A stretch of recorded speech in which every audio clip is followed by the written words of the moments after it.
Excel में अगर आपको मैक्रो यूज़ करना है तो सबसे पहले आपको डेवलपर टैब एक्टिवेट करना पड़ेगा। उसके लिए आपको फाइल पे क्लिक करना है एंड यहाँ पे ऑप्शंस पे जाके customise ribbon.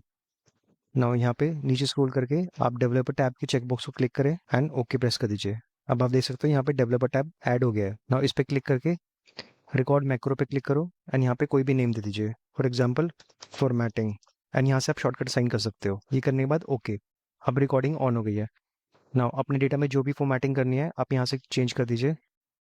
Centre line, all borders, heading का कलर, उसके फॉन्ट का कलर, बोल्ड, इटैलिक, एंड इनको ऑटो फिट करना है। ये सब करने के बाद आप डेवलपर टैब के अंदर स्टॉप रिकॉर्डिंग पे क्लिक करो। अब जब भी आप डेटा पे काम करोगे आपको डेवलपर टैब के अंदर मैक्रोस पे क्लिक करना है एंड इसको रन कर देना है। तो आप देख सकते हो इसने एक ही क्लिक में पूरा फॉर्मेटिंग चेंज कर दिया है। एंड सेम आप कीबोर्ड शॉर्टकट से भी यूज कर सकते हो। हमने शॉर्टकट दिया था कंट्रोल शिफ्ट एंड क्यू। अगर वीडियो पसंद आई then like share and subscribe करें और भी ऐसी वीडियोस के लिए। Thank you.